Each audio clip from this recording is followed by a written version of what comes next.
Hello, Internet friend. I'm David Ravel, and today on Value Side, how Donald Trump's latest tariffs came straight from the Great Depression. Well, now the Smoot-Hawley Act may not ring a bell with us today, but I guarantee that your parents or grandparents saw this as one of the most reviled pieces of legislation ever. Like so much of the legislation coming from Washington, the Smoot-Hawley Act began with the best of intentions. Senator Reed Smoot of Utah and Congressman Willis Hawley of Oregon saw that the farmers in their respective states were suffering. Competition from neighboring international agriculture was cutting into farm revenue here at home. Now, Smoot-Hawley devised a straightforward but misguided plan to reduce the impact of foreign competition by imposing a tariff, a fee that would be imposed on all overseas farm goods entering the United States. It was sold as a much-needed way to help the American farmer. Who could vote against that? Farmers, especially in the 1930s, were especially revered, and virtually anything that would help the mom-and-pop home farm was bound to get overwhelming support. Do you see now how legislation works? Call it something that aids a particular interest group, in this case the farmers, and instant political support is bound to follow. So on June 17, 1930, President Herbert Hoover signed the Smoot-Hawley legislation into law, cementing both his and the two legislators' destiny as three of the chief contributors to the length of the Great Depression. Now, most historians will tell you that the Smoot-Hawley Act did not actually begin the Great Depression. That honor, quote unquote, goes to Wall Street and the great stock market crash of 1929.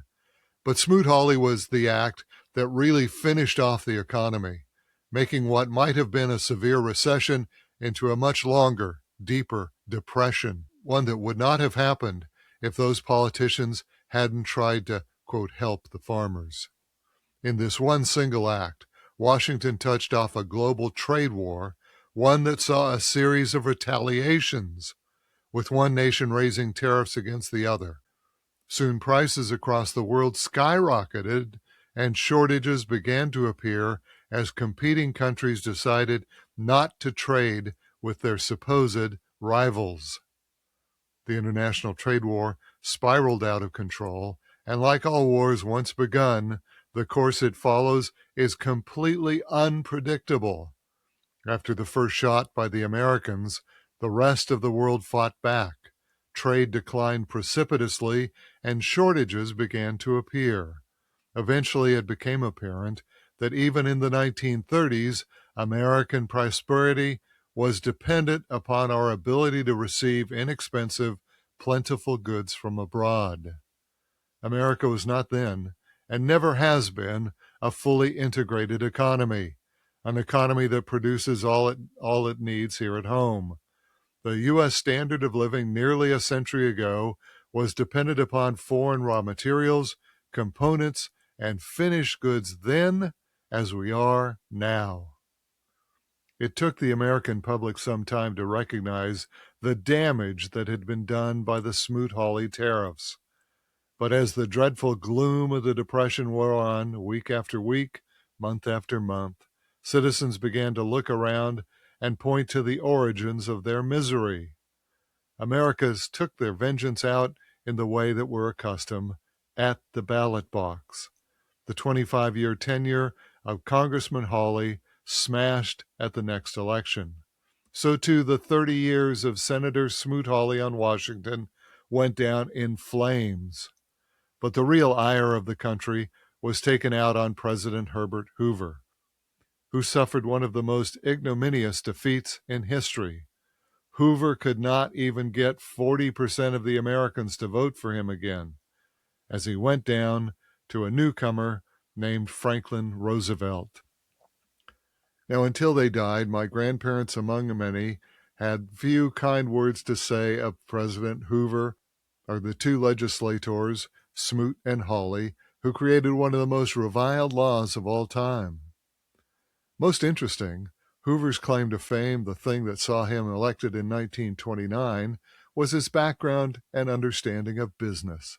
A mining engineer and businessman by trade, he successfully ran a couple of U.S. relief organizations after World War I, and then was appointed head of the U.S. Food Administration under President Woodrow Wilson. In short, he touched all the bases, addressing in the 1920s the growing food anxiety of the country and the sense that there was out-of-control speculation in the stock market. Americans wanted someone who could run the country's economy, as he did his businesses. Now, in the 1928 election, Hoover appeared to be just the man for the job. In November 28 election, Hoover won with over 58% of the vote, a true landslide. He was inaugurated on January 20th, 1929. Just 10 months later, the stock market crashed, and 17 months later, he signed that Smoot-Hawley bill that sealed his and the country's fate. From the 1929 stock market crash, it would be 10 long years before the nation really began to fully recover from the full effects of the Depression. Misery and want was all through America. Malnutrition rose, as did suicides during this lost decade. Conclusion. By now, if you're like me, the parallels between then and now are truly startling.